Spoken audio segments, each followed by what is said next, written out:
Ram Ram ji. HR जी के bye BK YouTube channel देखने वाले सारे बाण भाइयों ने बाल किशन भाई की राम राम। कैसे हो आप सभी? ठीक ठाक हो गए साथियों। आज अपना जो 18 जिले हैं वो मैंने प्ले लिस्ट में डाल दिए हैं। 18 जिले हरियाणा जी के जो अपन है कंप्लीट करा दिए हैं। 4 जिले बच रहे थे, कुरुक्षेत्र, गुरुग्राम, दादरी और भिवानी। आज पीछे बोर्ड पर देख लिया होगा आपने, कुरुक्षेत्र जिला कराऊंगा, धर्मनगरी कराऊंगा, तीर्थराज कराऊंगा, सिटी ऑफ पार्क कराऊंगा, कहना मतलब कुरुक्षेत्र कराऊंगा। ठीक है, 3 जिले और बचे हैं। बहुत जल्द वो 3 जिले डालने के बाद हरियाणा की हिस्ट्री और ज्योग्राफी जो बच रही है वह कंप्लीट करा दूंगा। फिर जो भी कोई टॉपिक बच रहा है उसमें आपके कमेंट आए जाएंगे, वो कराए जाएंगे। और 152-53 वीडियो अपन डालती है और आप देख ले रही हो, क्योंकि हरियाणा जी के भी आजकल बहुत ज्यादा आने लगी है। ठीक है, तो साथियों अब शुरुआत करांगे। अपना यो जिला थोड़ा बड़ा होगा क्योंकि इसमें महाभारत भी शामिल थोड़ी करनी पड़ेगी। महाभारत से संबंधित जो जिला रहा है तो इसमें महाभारत शामिल, लंबी वीडियो बढ़ेगी। ठीक है, तो यो थोड़ा आराम से इस जिले में पढ़ांगे। कुरुक्षेत्र जिला कुरुक्षेत्र है। सबसे पहले तो इसकी स्थापना पूछा तो कब हुई थी? 23 जनवरी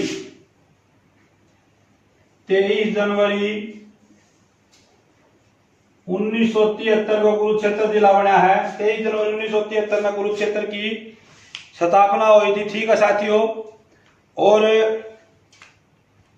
उसके बाद इसका क्षेत्रफल पूछा जा रहा। इसका जो क्षेत्रफल है 1530 वर्ग किलोमीटर। 23 जनवरी 1973 को कुरुक्षेत्र जिला बना है। ठीक है, और इसका जो क्षेत्रफल है 1530 वर्ग किलोमीटर। उसके बाद पूछी जा है तहसील। बहुत बार पेपर में देखी गई है तहसील। इसकी जो तहसील है उसमें सबसे पहले आप जिक्र कराएंगे थानेसर का।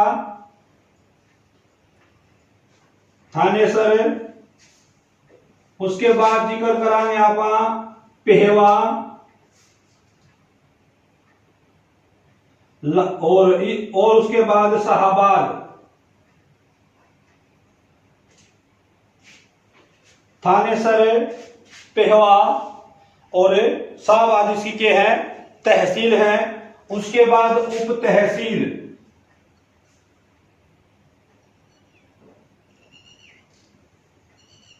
उप तहसील में मैं जिक्र करूं, इसमें सबसे पहले लाडवा के बाद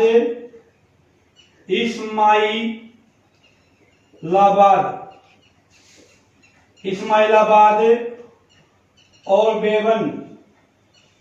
किसी में बेवन भी पाजा है, किसी में बेबिन भी पाजा है, या इसकी है उप तहसील है। तहसील, उप तहसील, क्षेत्रफल, स्थापना 23 जनवरी 1973 में इसकी हुई थी, स्थापना हुई थी। उसके बाद इसकी जो जनसंख्या है 9,64,655 लगभग। इसकी जो जनसंख्या है 9,64,655 लगभग 10 लाख थे, मतलब कम जनसंख्या है इसकी। ठीक है, उसके बाद इसका लिंगा अनुपात जो है बहुत आसान है, याद रह सके है 888। आसान से अक्सर है लिंगानुपात जो है इसका कितना 888। और साक्षरता जो दर है इसकी 76.6% जो है इसकी साक्षरता दर है। दशकीय वृद्धि दर जो 10 साल में जो जनसंख्या वृद्धि दर, ये दशकीय है। और ये आंकड़े पूछे जाने लगे भाई। दशकीय वृद्धि दर जो है बार बार पेपर में 1-2% ही डाल आंकड़ा से संबंधित देने लगे हैं। तो दशकीय वृद्धि दर इसकी कितनी है? 16.8%। 16.8% के इसकी दशकीय वृद्धि दर है। स्थापना 23 जनवरी 1973 को हुई। क्षेत्रफल 1530 वर्ग किलोमीटर है। गिल बोलो, जीवे तो याद हो गए, बोल दिया करो। तहसील थानेसर, पेहवा, शाहबाद। थानेसर, पेहवा, शाहबाद। उप तहसील लाडवा, इस्माइलाबाद, बेवन। जनसंख्या जो है उसकी 9,64,655। लिंगानुपात 888। साक्षरता दर 76.6। दशक की आबादी 16.8। और एक आ गया जनघनत्व, जनसंख्या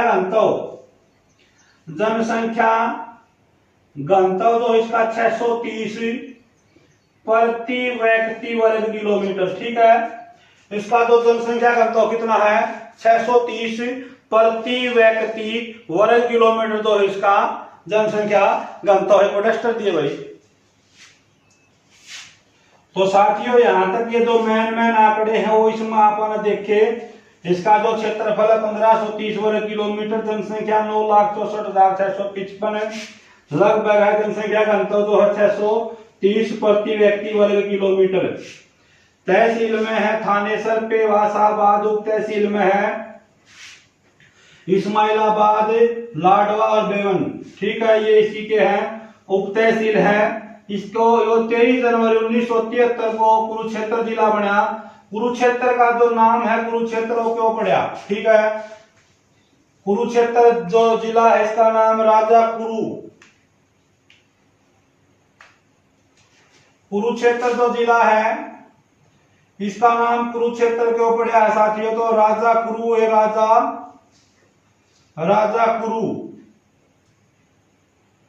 राजा कुरु के कारण इसका नाम जो है कुरुक्षेत्र पड़ा था। और राजा कुरु के बारे में आपने थोड़ा बहुत जानकारी ले रखी होगी, आजकल तो महाभारत भी टीवी पर दिखाई गई थी। ठीक है, तो राजा कुरु के नाम पर इसका नाम है कुरुक्षेत्र पड़ा था। राजा कुरु के पिता का नाम पूछा जाए तो राजा कुरु के जो पिता थे, पिताजी का नाम, उनका पिता कौन था राजा कुरु का? क्योंकि आपने कुरु तय पढ़ रखा है, राजा कुरु का पिता कौन था? तो संवरण जो था इसका पुत्र था कुरु। इसका पुत्र कौन था? कुरु। और इसकी जो पत्नी थी जो वह थी सूर्यपुत्री ताप्ती इसकी जो थी पत्नी थी। तो पेपर में पूछा था ये सूर्य की पुत्री थी। ठीक है, सूर्यपुत्री ताप्ती थी और इनकी दोनों की संतान थी कुरु। कौन सी थी? कुरु। राजा कुरु था, बहुत ही प्रतापी राजा हुआ। देखो इस वंश ने, कुरु वंश ने जो है कौरव जो वंश नाम दिया था कौरव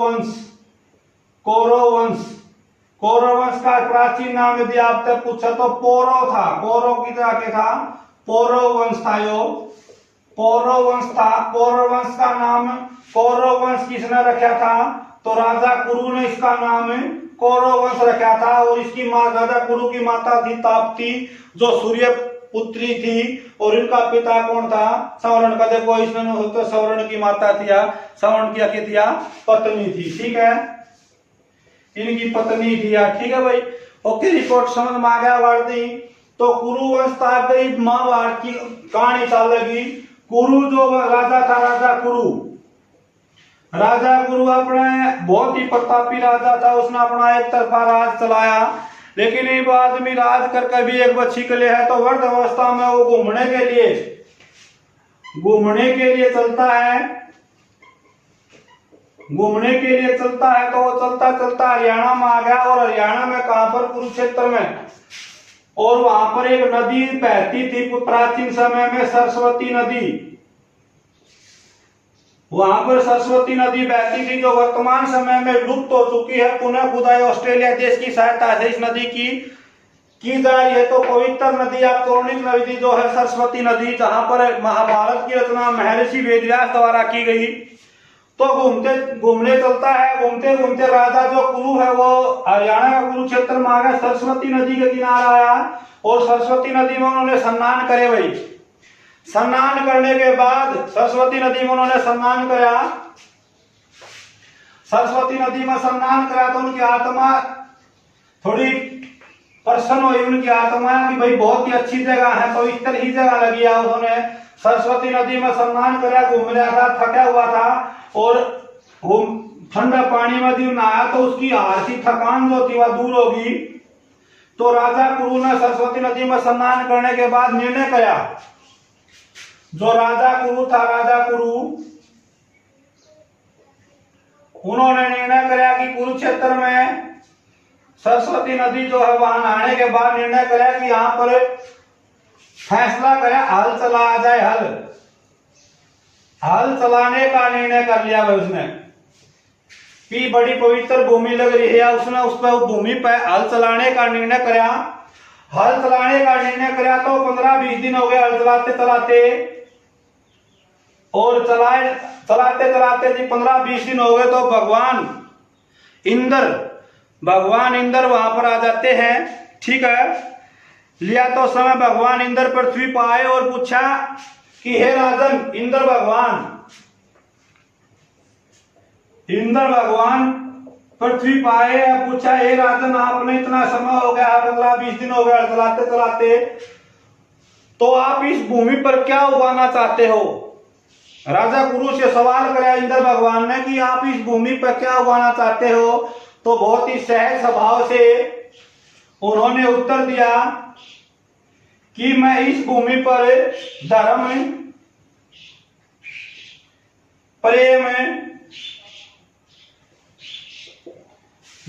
प्रेम, इसके अलावा और भी उन्होंने 2-3 बातें समा, बिल्कुल योग, सत्य, समा, धर्म, प्रेम, योग, सत्य, समा और ब्रह्मचार्य के बीज उगाना चाहता हूं।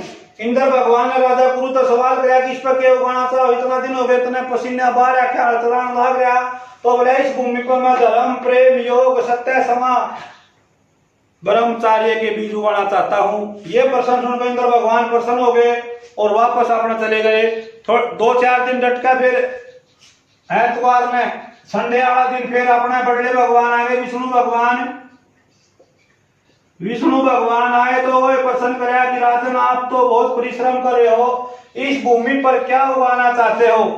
तो उन्होंने बहुत ही सहज स्वभाव से वही बातें दोहराई कि मैं इस भूमि पर धर्म, प्रेम, योग, सत्य, समा और ब्रह्मचार्य के बीज उगाना चाहता हूं। तो विष्णु भगवान ने उल्टा सवाल किया कि जो ये चीज आप उगाना चाहते हो, इनके बीज तो आपके पास है ही नहीं भाई, जो चीज आप उगाना चाह रहे हो इनके बीज तो है ही नहीं आपके पास।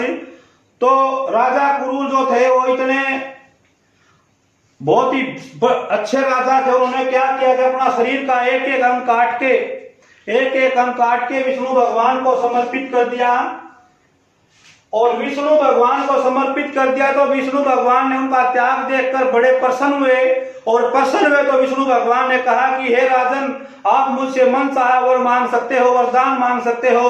तो राजा गुरु ने उनसे कहा कि मुझे एक ही वरदान चाहिए कि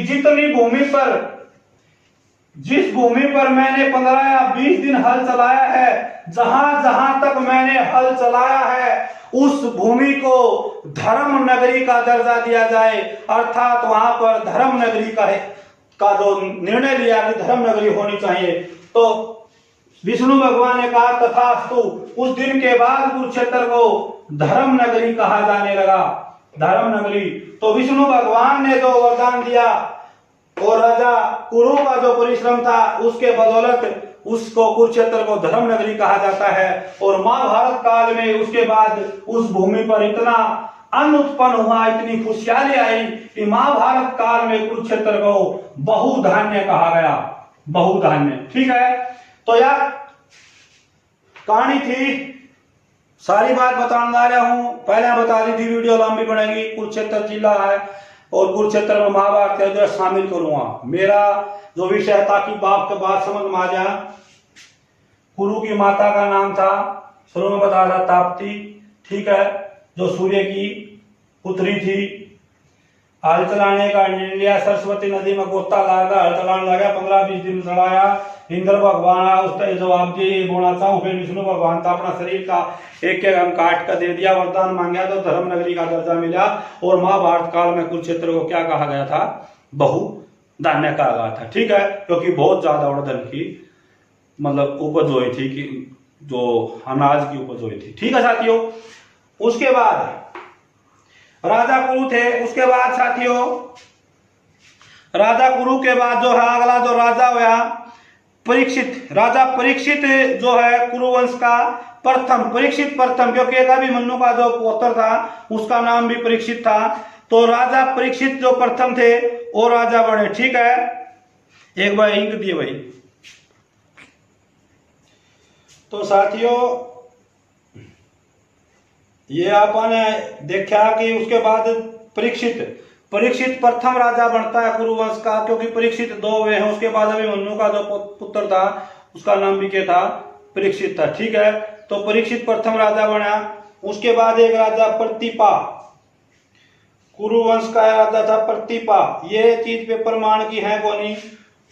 परीक्षित के बाद जो है ये वैसे मत लिख रहा हूं, परीक्षित राजा बना। उसके बाद प्रतिपा जो है कुरुवंश का राजा बना। प्रतिपा की मृत्यु के बाद फिर जो है पेपर मान की बात आ गई। उसके बाद आगे शांतनु। प्रतिपा क्योंकि पूछ तो कौन पूछा है, लेकिन पूछ ले भाई, शांतनु से पहले कुरुवंश का राजा कौन था, तो प्रतिपा। कौन था, प्रतिपा जो राजा था वो कुरुवंश का राजा था शांतनु से पहले, ठीक है। अब जो घटना है या अब आ गया शांतनु।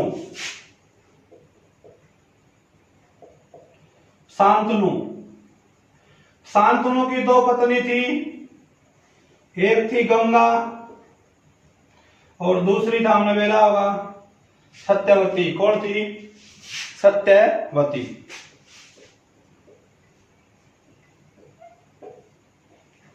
शांतनु की दो पत्नी थी, गंगा और सत्यवती। गंगा का जो पुत्र था, दुनिया जाना है बार बार पेपर माओ है, भीषम। देवव्रत जिसने कहा है, भीषम का वास्तविक नाम पूछा जाए तो देवव्रत बार बार पेपर में पूछा जाए। शांतनु की दो पत्नी थी, गंगा और सत्यवती। गंगा का पुत्र जो था भीषम था, जिसने देवव्रत इसका वास्तविक नाम था, ठीक है। और उसके बाद जो सत्यवती के दो पुत्र थे, चित्रांग और विचित्र, ये बड़ा लड़का था ये, और दूसरा जो लड़का था विचित्रवीर्य।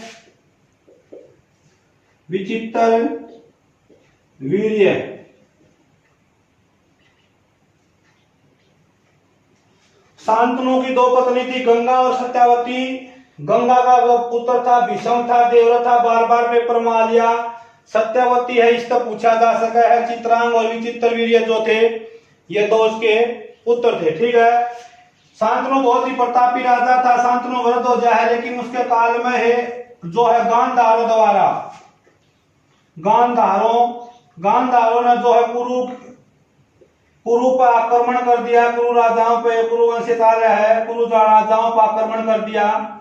गांधारों ने कुरु वंश के जो राजाओं थे उन पर आक्रमण कर दिया। भीषम और चित्रांग, भीषम और चित्रांग दोनों युद्ध करने गए, और इस युद्ध में इसकी मृत्यु हो जाए, ठीक है। और विचित्रवीर्य और भीषम दो बच्चे हैं, ये ज्यादा शक्तिशाली नहीं था, ठीक है। और भीषम ने साथियों के क्या की थी, भीषम का नाम भीषम क्यों पड़ा था, इन्हें प्रतिज्ञा कर ली थी कि मैं आजीवन जो है ब्रह्मचार्य का पालन करूंगा, मैं आजीवन शादी नहीं कराऊंगा, ब्रह्मचार्य का पालन ही करूंगा, ठीक है। तो अब दो ही बच गए। शांतनु की मृत्यु हो जाए, राजा विचित्रवीर्य को बना दिया गया। और विचित्रवीर्य जो था यो भी ज्यादा समय तक जीवित नहीं रह पाया। इसकी दो पत्नी थी, एक तो अंबालिका और दूसरी थी अंबालिका और अंबिका, ठीक है, हाँ बिल्कुल सही है। पहली पत्नी थी अंबिका और दूसरी पत्नी थी अंबालिका। विचित्रवीर्य जो था उसकी दो पत्नी थी अंबिका और अंबालिका। कई पेपर में पूछा जा है अम्बाड़ा का नाम अम्बाड़ा क्यों पड़ा, तो अम्बे अंबाजी का इनका नाम पर भी अम्बाड़ा का नाम है। कई इतिहासकार लिखे हैं, कई ग्रंथों में देखने में मिला है। और जो मैंने आप तक जो कहानी बताई थी आगाड़ चलाया श्री कृष्ण सॉरी विष्णु भगवान आए, वह है वामन पुराण में। वामन पुराण में इसका वर्णन मिलता है इस कहानी का जो मैंने आपसे बताई थी, क्योंकि हमें ग्रंथा के हिसाब से जो है महाभारत का अध्ययन कर पावा है। कई इतिहासकार तो ये भी गए हैं, एक दालमन है इतिहासकार है, वो बताऊंगा आगे। और महाभारत का ही तो है कौन, तो छोटा मोटा दो भाइयों का आपसी झगड़ा था। तो वामन पुराण के अनुसार मैं आपसे सारी कहानी प्रधान लग रहा हूँ और ज्यादातर किताबा में यह छपी हुई है। ठीक है साथियों, तो विचित्र वीर्य की दो पत्नी थी, अंबिका और अंबालिका। ठीक है, और इसका देहांत हो जाए, इसकी कोई संतान नहीं थी, इनकी कोई संतान है, इस राजा की जो थी कोई भी संतान नहीं हुई। इब जो सत्यवती थी वह चिंतित हो जा है। सत्यवती क्यों चिंतित हो जा है, क्योंकि भीष्म ने तो प्रतिज्ञा कर ली थी अब मैं ब्याह हो नहीं कराऊं, आजीवन ब्रह्मचर्य का पालन करूंगा। और ये पहले युद्ध में वीरगति को प्राप्त हो चुके थे। इसकी कोई संतान नहीं थी, दोनों रानियां थी। अब संकट की घड़ी आ गई, और संकट की घड़ी में क्या था, एक पहले एक नियोग प्रथा थी। नियोग प्रथा थी। नियोग प्रथा क्या प्रथा थी भाई, जैसे ये राजा चला गया, अब राजा तो वंश आगे बढ़ाना है तो संतान की तो जरूरत पड़ेगी। ठीक है, संतान की जरूरत पड़ेगी तो संतान कैसे हो, तो नियोग प्रथा में क्या था कि जो नारी है ये एक अपने संतान की प्राप्ति के लिए, अपने राज धर्म के लिए किसी दूसरे पुरुष के साथ ही संतान के लिए जो है पैदा करने के लिए उससे संपर्क करेगी और अपना धर्म का पालन करेगी। ठीक है, और उसमें क्या था कि पूरे शरीर में जो है घी का लेप कर दिया जाता था, रानी के भी और जो पुरुष होता उसके शरीर पर भी पूरा घी का लेप करके जो है परंपरा है, इसको नियोग प्रथा कहा है। वैसे आजकल भी जैसे कोई घटना हो जाए तो देवर का पल्ले ला दे, या जो है जेठ हो तो कोई जेठ का भी पल्ला उसने लगा दे। ये परंपरा जो वेदों में लिखी हुई है, क्योंकि राज धर्म को माना गया है और धर्म ने इस चीज में धर्म में मान्यता दी गई है। ठीक है, तो नियोग प्रथा के तहत अब इनका संतान तो सत्यवती चिंतित हुई। सत्यवती ने भीष्म को बुलाया, भीष्म ने कहा भाई अब आप भाई शादी करो, लेकिन वो मना कर देता है। तो सत्यवती ने कहा कि आप एक बार वेद व्यास को बुला कर आओ, ऋषि वेद व्यास। ऋषि वेद व्यास एक बार साफ कर लो, बोर्ड में दिख रहा है वहां पर, सही कोई बात नहीं। तो भीष्म का ऋषि वेद व्यास जो है, ऋषि वेद व्यास तो जाने राम राम श्याम श्याम होई राम राम श्याम श्याम होई। तो वेद व्यास में तो बेराय था, कभी ऋषि था वो। बोले आओ भाई, किस लिए बुलाया? बोला भाई आपको सत्यवती माता जी ने बुलाया है। बोला वो तो मेरी भी माता है। बोले आपकी माता कैसे है? तो जो वेद व्यास था, वेद व्यास भी सत्यवती का ही पुत्र था। वेद व्यास जो था वो सत्यवती का पुत्र था। और वेद व्यास के पिता का नाम पेपर में पूछ लिया, पराशर ऋषि। कई किताबों में पाराशर ऋषि भी पा जाए। और पराशर सरोवर जो है वो बहलोलपुर करनाल में है, जहां पर दुर्योधन ने गोता लगा गया था, जिसमें उसमें वज्र का शरीर हो गया था। पराशर ऋषि वेद व्यास के पिता का नाम था पराशर, या पाराशर भी कई किताबों में छप रहा है। और यो भी सत्यवती का पुत्र था। इन्हें माता जी से प्रणाम किया और माता जी ने आग्रह किया ऋषि वेद व्यास से। ऋषि वेद व्यास अपना तपस्या करने लग रहा था भाई, अचानक यो संदेश आ गया, या जिम्मेदारी थी कि भाई न संतान की जो जरूरत थी राजवंश को बैठाने, राजवंश को आगे चलाने के लिए प्रणाम स्वीकार किया माता ने। बताओ माता किस लिए बुला हूं? बोला भाई वेद व्यास जी आपको तो पता है संकट है राजभवन पे। बोला माता मैं इस समय ऐसी व्यवस्था में नहीं हूं और मैं ये नियोग जो प्रक्रिया है ये नहीं कर पाऊंगा। कम से कम 1 साल का समय लगेगा, क्योंकि वो डूडी वो बाबा था, वो अपना विकराल रूप था, ऋषि मुनियाला रूप था, ची मौड़ा मूड़ा बभूति बाबूति ला रहा था, उन्होंने नाट के हाथ जोड़ लिए, माता मैं 1 साल के बाद इस प्रक्रिया में सही रह सकूँ, अब मैं इस बात में नहीं मानता, इनकार कर दिया उसने। लेकिन जो सत्यवती थी वह चिंतित थी, राजमाता थी वह चिंतित थी, अगर ऐसे तो 1 साल का इंतजार तो बहुत लंबा हो जाएगा। वह जिद करे है और माँ की जो जिद थी वह ऋषि वेदव्यास से नहीं रोक पाए और उन्होंने हाँ भर ली। तो हाँ भर ली तो साथियों जो है सबसे पहले है जो अंबिका थी, इसकी क्योंकि इसमें इसकी सहमति भी जरूरी है। 1 मिनट में कन्फर्म करता हूं। तो जो है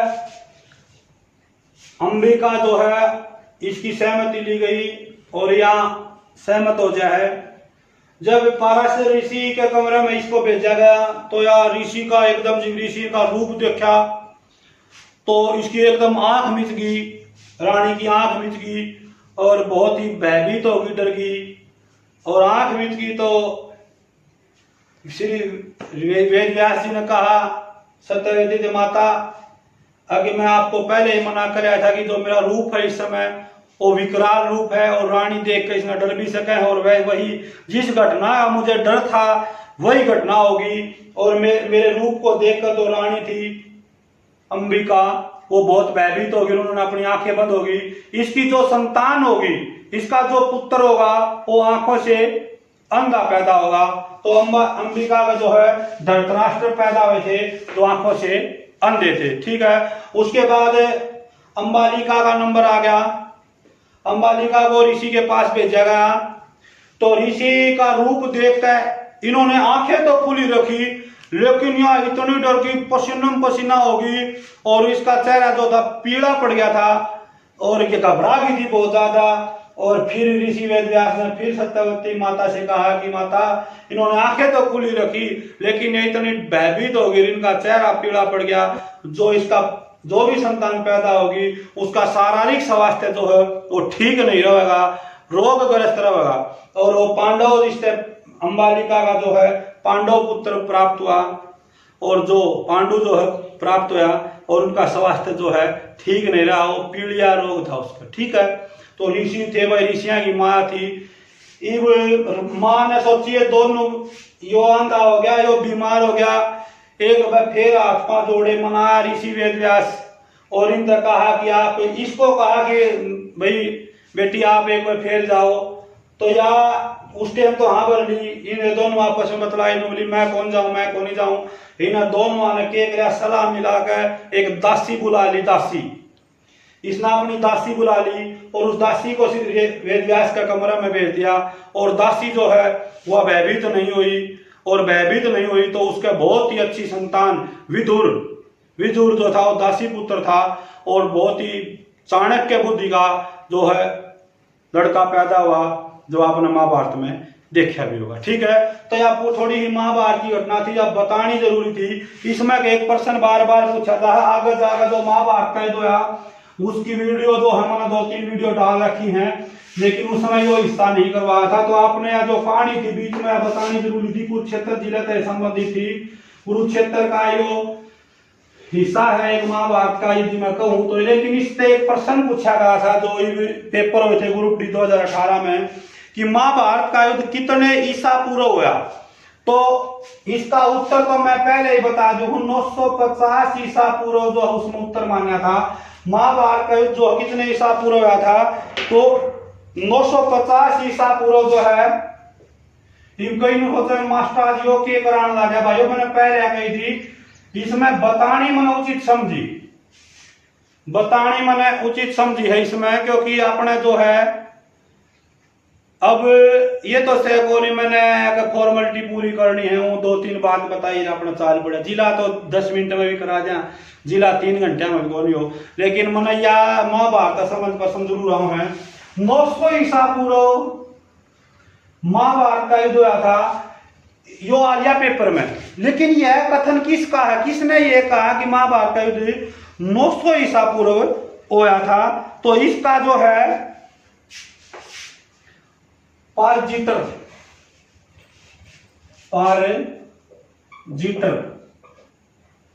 पारजीटर इतिहासकार थे, उन्होंने कहा कि महाभारत का युद्ध जो है 900 ईसा पूर्व हुआ था। ठीक है, लेकिन कई धार्मिक ग्रंथ हैं, उन्होंने लिखा है कि महाभारत का युद्ध जो है वो 3102 ईसा पूर्व हुआ। कुछ इतिहासकार और ग्रंथों के हिसाब से मानना है, देखो उत्तर यो है, लेकिन यो किसके अनुसार है? पारजीटर के अनुसार है। पारजीटर के अनुसार पूछा तो 950 पेपर में आ गया। कति बात सही है ये, और क्यों बताना लगा मैं बता दूं भाइयों। भाई कई जो धार्मिक ग्रंथ है और उनके अनुसार माना गया कि महाभारत का युद्ध कथाओं के अनुसार 3102 ईसा पूर्व लड़ा गया। इसका समर्थन किसने कराया था? इसका समर्थन कराया था पुलकेशिन द्वितीय के एहोल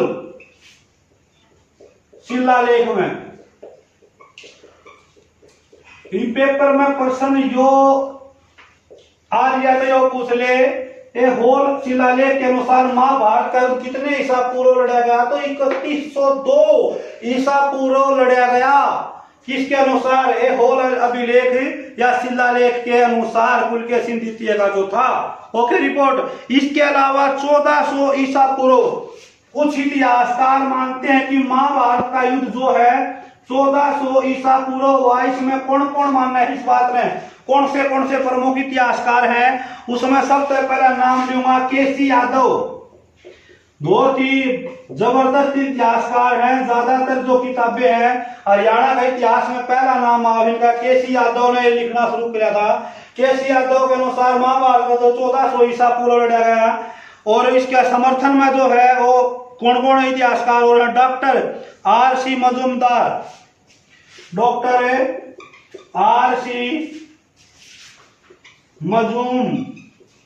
मजूमदार जो भी केसी यादव का समर्थन करे है, और डॉक्टर एच.सी.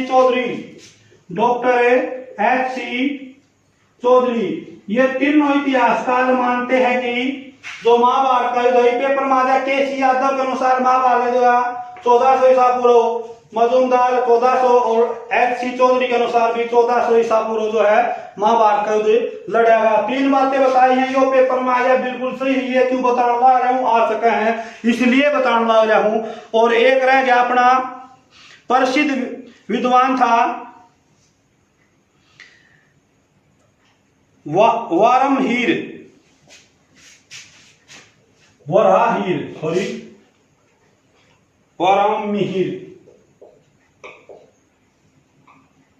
इसके अनुसार जो है 500 ईसा पूर्व महाभारत का युद्ध हुआ।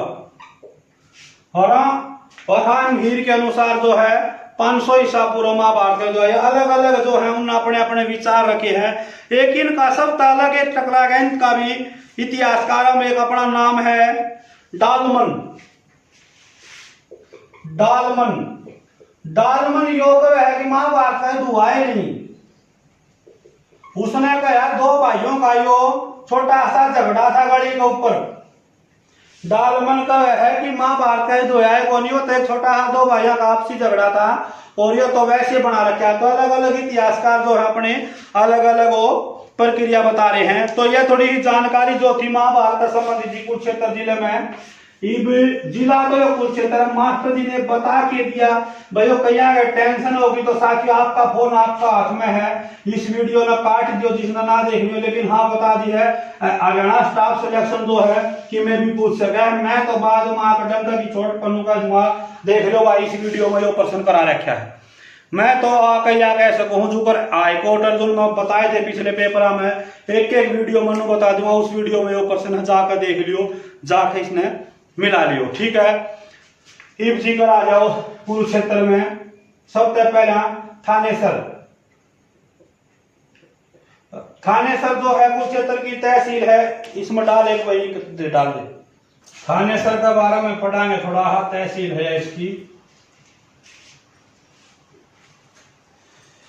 डम डम डम डम डमरू बाजे वाले थानेसर।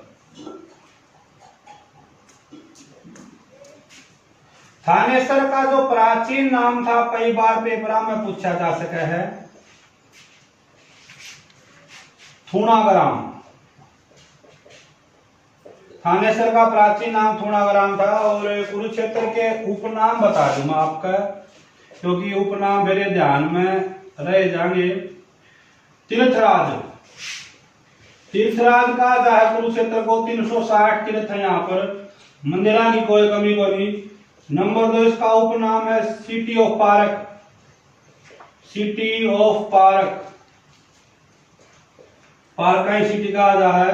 नंबर 3 था बता रहा धर्मनगरी, धर्मनगरी भी इसी जिले को कहा जा है। नंबर 4 वैदिक सभ्यता का केंद्र, वैदिक सभ्यता का केंद्र भी कुरुक्षेत्र को कहा जा है। ठीक है, तीर्थराज, सिटी ऑफ पार्क, धर्मनगरी, वैदिक सभ्यता का केंद्र।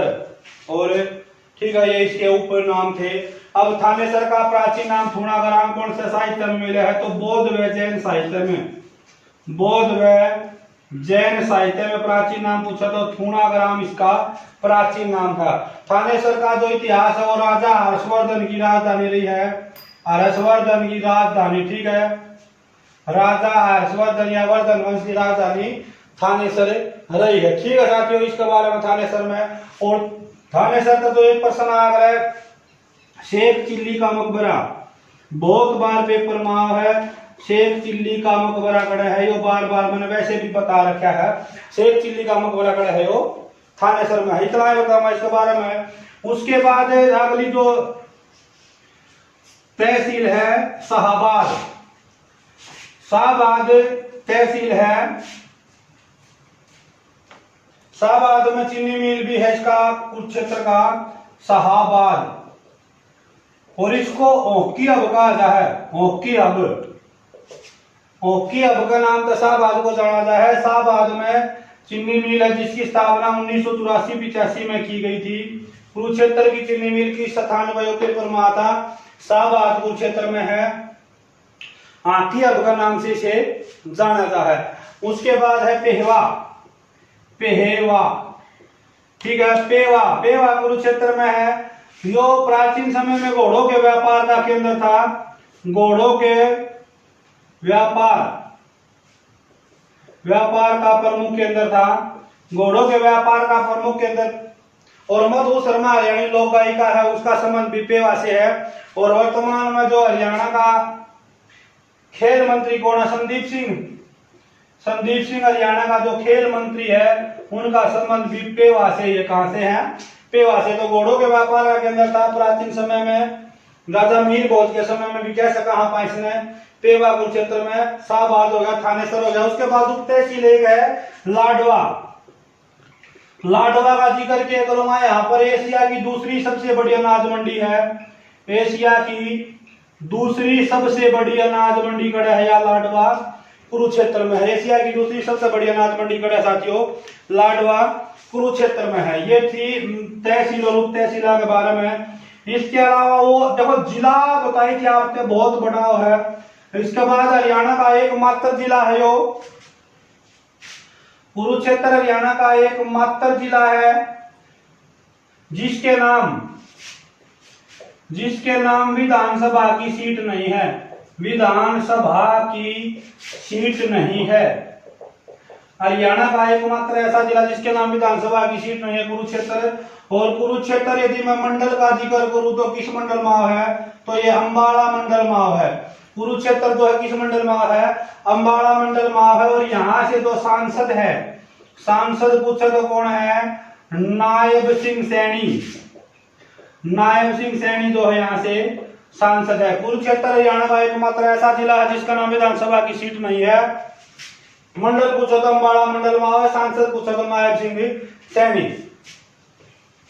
हरियाणा का पहली जो यूनिवर्सिटी थी, पहला विश्वविद्यालय 1956 में केयू कुरुक्षेत्र में बना था। ठीक है, हरियाणा में लड़कियों का पहला गुरुकुल, हरियाणा में लड़कों का पहला गुरुकुल, पहला गुरुकुल यो भी कड़ा बना था 1911 में बना था। और बना कड़ा था कुरुक्षेत्र में बना था। किसने बनवाया था? या पेपर में दोनों बात आ रही, स्वामी श्रद्धानंद ने, स्वामी श्रद्धानंद द्वारा ये बनवाया गया था। 1956 में पहली यूनिवर्सिटी कुरुक्षेत्र में लड़कों का पहला गुरुकुल 1911 कुरुक्षेत्र स्वामी सत्यानंद द्वारा बनाया गया था। कुरुक्षेत्र में आकाशवाणी की स्थापना कब हुई थी? 24 जून 1991 में कुरुक्षेत्र में आकाशवाणी बनाया गया था, 24 जून 1991 में। और पीपली में चिड़ियाघर है, उसकी स्थापना 1982 में हुई थी। पीपली चिड़ियाघर की स्थापना 1982 में हुई थी। ठीक है, पीपली में चिड़ियाघर है। और कल्पना चावला नक्षत्र, कल्पना चावला नक्षत्र जो है वो भी खड़े है कुरुक्षेत्र में है। ठीक है, ओके, रिपोर्ट है। उसके अलावा कुरुक्षेत्र की जो प्रमुख फसलें हैं, नेशनल हाईवे है और बता दें। हाँ, वैसे बहुत ही बड़ा जिला है। ठीक है, लंबी वीडियो ज्यादा होगी, पहले कही थी भाई इसमें वीडियो लंबी बन सका है। जिला वैसा है, इसमें का पेपर पर्सन पूछा है जावे। ठीक है, मंदिर मैं इसके अलग तो मैंने वैसे भी बता रखे, मैन मंदिर 360 तीर्थ स्थल बता दिए एक बार। मंदिर अलग तो टॉपिक डाला है मेला में, उनमें बता दें। मंदिर इसमें जो है बिरला मंदिर प्रसिद्ध है, बहुत बड़े मंदिर है। ठीक है, ज्योतिषर सरोवर है, ब्रह्म सरोवर है, सारे खड़े हैं कुरुक्षेत्र में। उसके बाद साथियों कुरुक्षेत्र में वर्तमान में जो है जो 2018 में था, 2018 में श्रेष्ठ चीनी मिल का जो पुरस्कार था वो शाहबाद चीनी मिल का जो कुरुक्षेत्र को ही दिया गया था। ठीक है, उसके बाद कुरुक्षेत्र में जो बिड़ला मंदिर है, बिड़ला मंदिर ये 1955 में बनवाया गया था। पेपर में आ गया, जुगल किशोर बिड़ला द्वारा, जुगल किशोर बिड़ला। ठीक है, वेद व्यास ने महाभारत की रचना करी थी, वह करी थी सरस्वती नदी के किनारे, सरस्वती नदी के किनारे कुरुक्षेत्र में करी थी। गीता का उपदेश श्री कृष्ण ने कहा दिया था? ज्योतिषर सरोवर के निकट दिया था। ठीक है, उसके बाद कुरुक्षेत्र में एक वाल्मीकि आश्रम है, वाल्मीकि जो आश्रम है, जहां बाबा लक्ष्मण गिरी ने जीवित समाधि ली थी। बाबा बहुत ही प्रसिद्ध है यो, बाबा लक्ष्मण गिरी जीवित समाधि ली गई, जीवित समाधि बाबा लक्ष्मण गिरी द्वारा ली गई। वाल्मीकि आश्रम कुरुक्षेत्र में है, बाबा लक्ष्मण गिरी द्वारा ली गई थी, जीवित समाधि ली गई थी। नेशनल हाईवे कुरुक्षेत्र में कौन सा पूछा जाता है? एक है जो पीपली कुरुक्षेत्र नेशनल हाईवे है, वो है कुरुक्षेत्र में कौन सा है?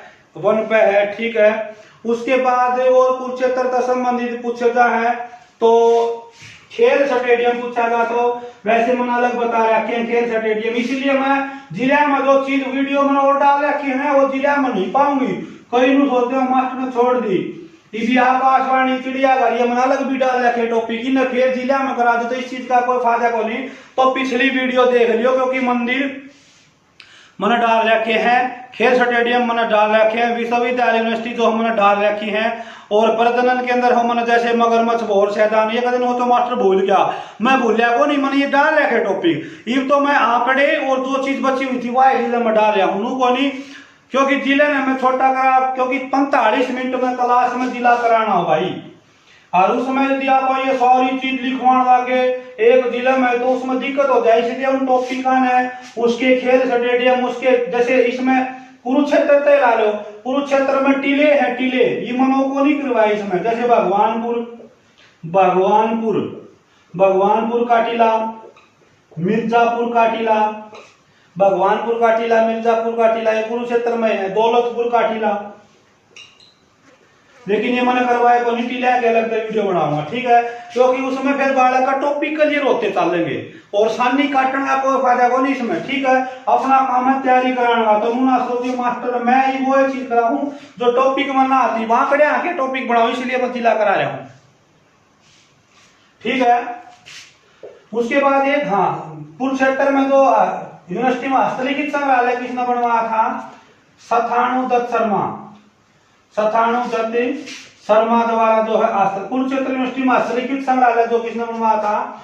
सथाणुदत्त शर्मा द्वारा बनवाया गया था। ठीक है, फसल का जिक्र करूं, ये भी मैंने वैसे बता रहा कि सबसे ज्यादा अपनी कृषि की बात देख लियो वीडियो, उसमें बता रहा कि सबसे ज्यादा धनिया कहां पर होता है। धनिया कुरुक्षेत्र में है, आलू व शकरकंद,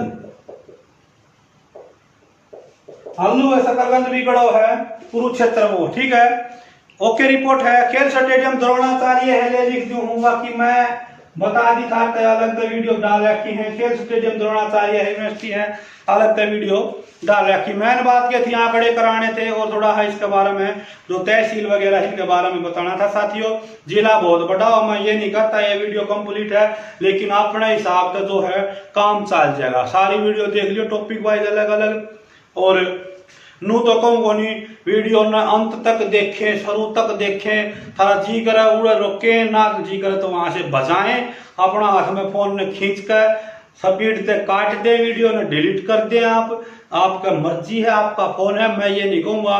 कोई कहेंगे नमस्कार साथियों, जानकारी लेनी है तो वीडियो ने लास्ट तक देखो। शुरू में बता देने भाई, शुरू में तो कहेंगे यो कोरस है मारा इस खातर यो एक दबा दियो, यो कोरस है इस खातर मात्र 99 रुपया में कि अरे किताब तो आ जाएगी, पढ़े भी कोई उसने, तो इंटरेस्ट बनाओ अपना सब्जेक्ट में।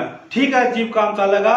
तो साथियों ये कोई वो नहीं है कि आप मैंने को लास्ट तक देखो, शेयर करो, कोई दिक्कत को नहीं। आपने अच्छी लगा तो आप अपना प्रतिक्रिया दो, कोई सुझाव हो तो मान लूंगा, जो मानने का सुझाव होगा, ना मानने का होगा तो इनकार कर देंगे। एक वो पेपर कराए थे उसमें एक लड़का कमेंट आज डिटेल में कराओ, ये उसमें साइंस से मना दिए नहीं, डिटेल में कुकर कराओ। मैं अपने विषय करा सकता हूँ, पॉलिटिकल साइंस पढ़ा अगर करा सकूँ, हिंदी करा सकूँ। मैं अपने हरियाणा जी के कराने ला रहा हूँ डिटेल में, ये साइंस में कैसे डिटेल में कराऊँ। वैसे मैंने वैसे बता दिया, क्वेश्चन पेपर करा रहा था भाई इस प्रकार के प्रश्न आओ, सच्चाई है।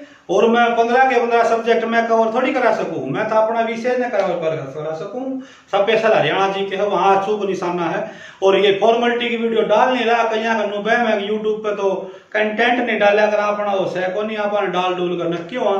कंटेंट क्या है, हमारे और सब्जेक्ट रहे हरियाणा जी के आप बच्चे पढ़ेंगे, समाप्त हो जाएगी तो दूसरी पॉलिटिकल करा देंगे, हिंदी करा देंगे, करंट अफेयर करा देंगे। अरे लेकिन उनके सोच है, उनकी अपनी सोच है, हम अपनी सोच के साथ जीतते हैं। हमने तो ये सोचा है कि भाई जो आवे है हम बताने का प्रयास करें हैं, कोई त्रुटि रह जाए तो भगवान है नहीं, लेकिन प्रयास है किसी बालक का गलत ना हो। पेपर देखो, पास्ट ईयर आंसर की देखो, वहां से वो प्रश्न क्लियर करके चालू। तो मैं अपने ही ओर अपना प्रयास कर रहा हूँ, आप अपना प्रयास करो। सभी चैनल पर देखो, जिसका अच्छा लगा वो देखो, जिसका अच्छी वीडियो ना लगा उसका ना देखो। बहुत बड़े यूट्यूब चैनल हमारे दो रोज फोन आवे मारा पढ़ा दो जी, मारा पढ़ा दो, क्यों भाई ये अपना पढ़ाने लग रहे जी। यो चैनल है तो आते रहते हैं, चलता रहता है। भगवान की दाती पे काम चल रहा है, रुपये मान ली खर्चा पानी चल रहा है, इतने पढ़ाने लग रहे हैं ना। थार पे मांगूंगा 20-20 रुपये, काम चलना बंद हो जाएगा। थार पे कह दूंगा भाई 20-20 रुपये दो कोरस खातर, तो चलता है इतना। भगवान की दात से, परमात्मा की दात, आप सभी के प्यार और आशीर्वाद है। माँ सरस्वती की कृपा रखे दो, अपने बेस्ट दूंगा। जय हिंद, जय हरियाणा, जय भारत, राम राम।